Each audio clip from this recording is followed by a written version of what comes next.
Dobrý den, vážení televizní diváci. Máme dnes v rozhovoru Britských listů pana Muhameda Durakoviče a chtěli bychom s ním pohovořit v souvislosti s dnešní krizí kolem koronaviru, protože on má zážitek z těch jugoslávských válek z 90. let o tom, jak zvládat strach. Mr. Durakovič, I want to ask you, you experienced the war in Yugoslavia in the 90s, and obviously you have had experience with fear.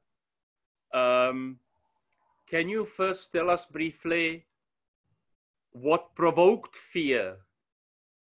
What experiences provoked fear in you? I think everybody has somewhat different experience when it comes to fear. We are all individuals and we all deal with this very strong and potent emotion in a different way.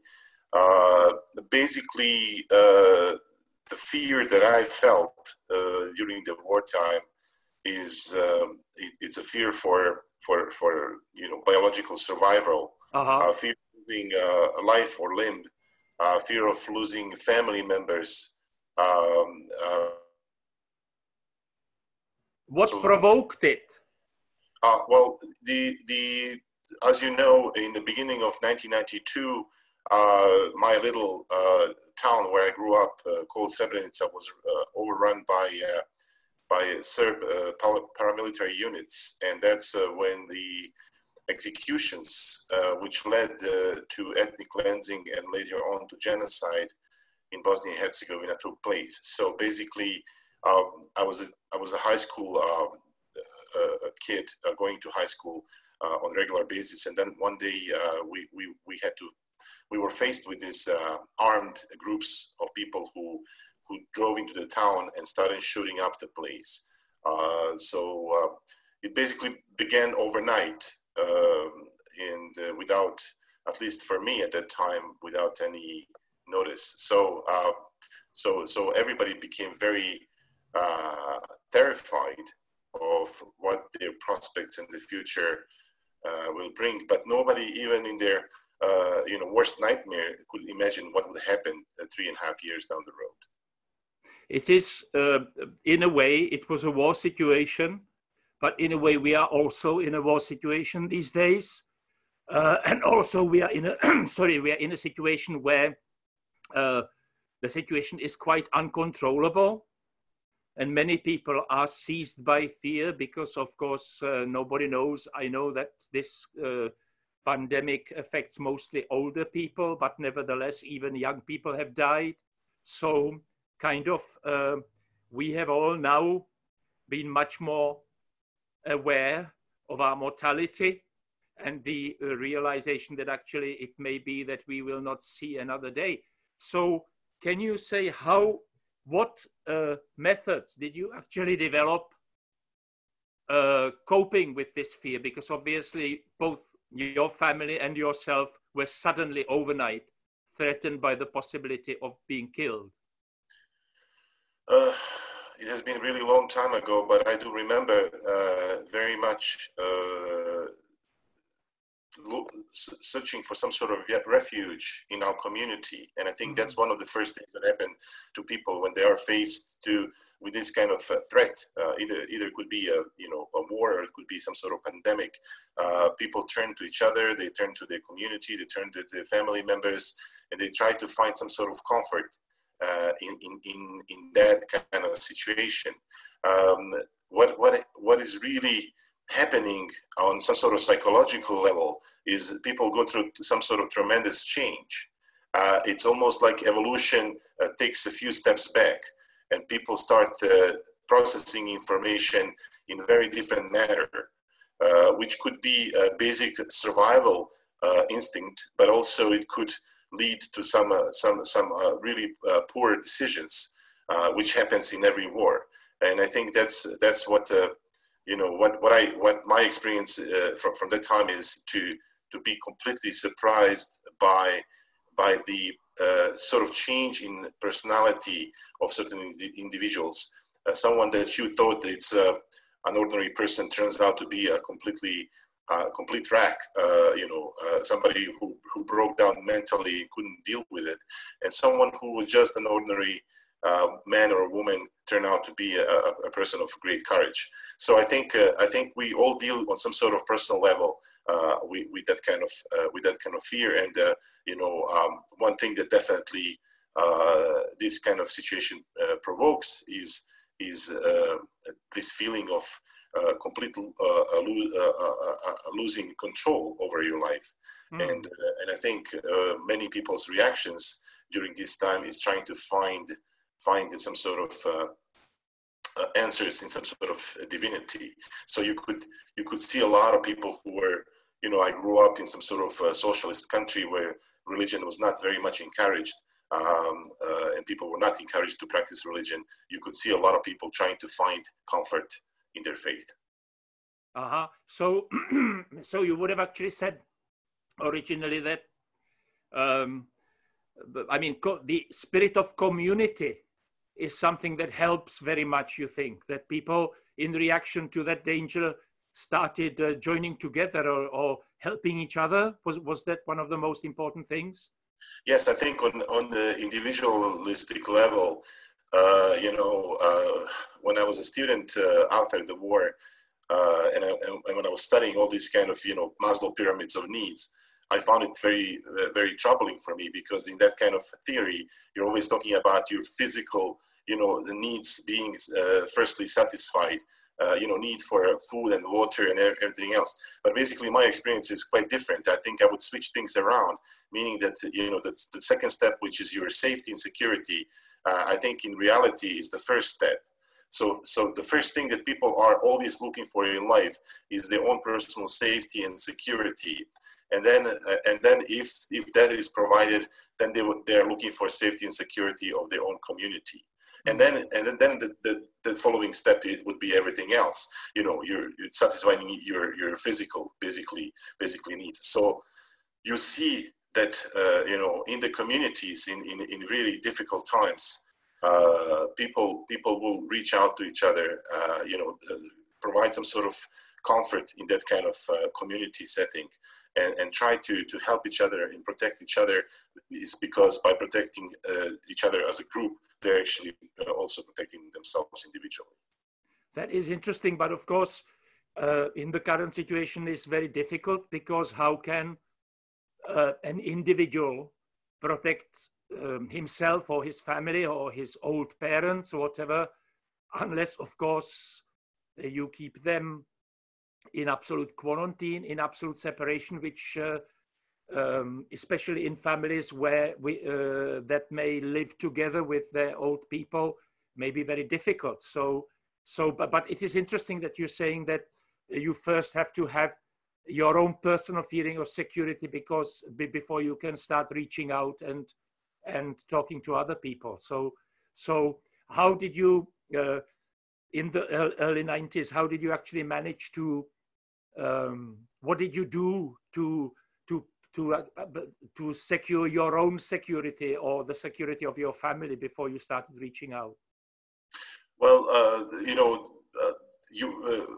my personal story is quite, I wouldn't say unique, but it's a story of almost every family from Eastern Bosnia.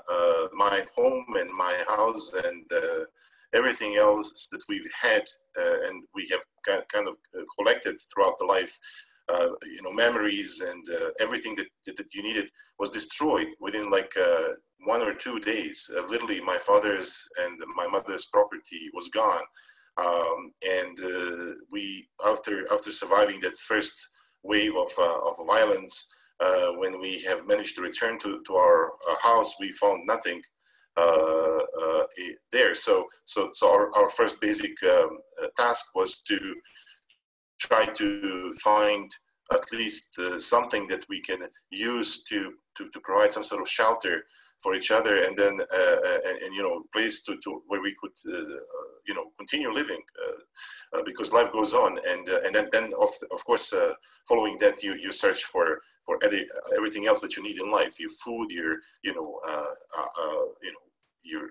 clothing, your any sort of need that you may have. So it's quite different, the experience that I've had in 1992 from what's happening today. But I think on some sort of psychological level, it's quite similar. I think you as an individual, you need to find out what exactly you need to do in order to keep yourself safe, and do the things, and then from that move on and develop strategy how you can that provide safety and security for your children, your parents, and then later on extend that kind of sort of support to your whole community. We are flock animals. We live in packs. We live together. So basically, survival of the community is, I think, the only thing that we find more important than survival of an individual.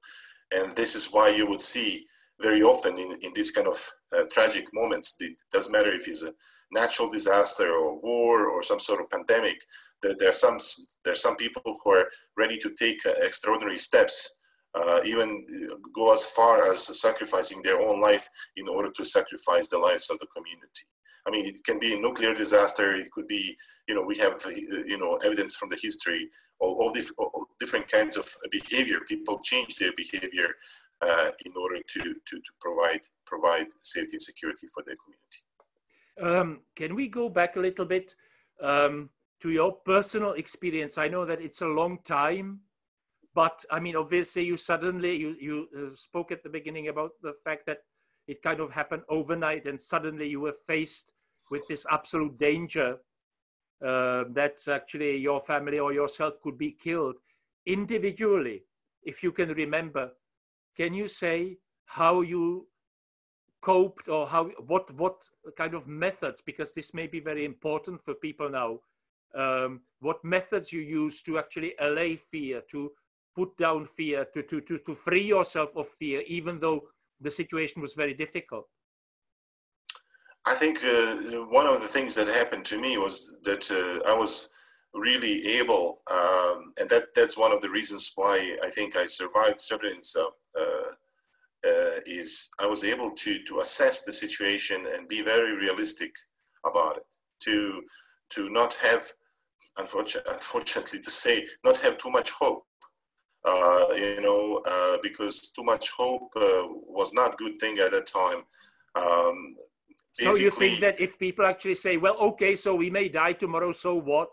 So if you kind of face this danger, that you free yourself of fear? Unfortunately, we're all dying. We're all dying. I mean, that's what helped me sort of manage my life even today when it comes to any sort of desire that I have in terms of accomplishing some of my goals in life. And even if I fail in accomplishing those goals, I don't make a big deal out of it. Simply because I think we are all in the process of decaying and expiring. And, it's kind of, I have two sisters who are medical workers, and they don't think it's a very healthy attitude towards life. But I mean, I am very realistic about it. I think about death very often. I think it's a part of my post-traumatic stress disorder kind of dealing situation with that most Bosnians are actually suffering from, but they're not diagnosed or being treated. But I think thinking about death often and just taking it as a fact of life really helped me. So I wouldn't panic or lose my head over the things that I was losing my friends left and right. I went to school, and out of 24 members of my class, only 3 of us survived. So the survival rate was very low. So basically, I just took that as a fact of life. That's what is going to help you fight through that kind of situation. Those basic sort of instincts that you have when you're faced with the difficulty. It's if you're fight, freeze, or flight. Basically, if you're fighting with it, or you're completely incapable of doing anything about it, you freeze, or you try to run away from the situation. I think that kind of attitude helped me put it in some sort of perspective. Okay, how can I get the best out of what I'm right now? And I think that that's very sort of healthy attitude for people even today. If they are faced with some sort of difficulties, if they are faced with a fear, to see what is the best I can do for whatever time I have left, before I will be gone anyways. I mean, we should not kid ourselves. None of us are going to live forever. Someone is going to die today. Somebody is going to die in 10 years from today, but eventually everybody is going to die. So I think, I don't know if it's going to be very helpful for your viewers, but basically, being realistic about life and life's expectations is something that helped me. This is kind of very existentialist in the sense that when we are actually aware of our mortality and we come to terms with the fact that we will actually die sooner or later, or maybe tomorrow, that we may actually feel better. Mr. Duraković, thank you very much for your very, very interesting, direct experience from when you were endangered. Thank you very much and goodbye. Vážení televizní diváci, děkujeme vám za pozornost. Nashledanou.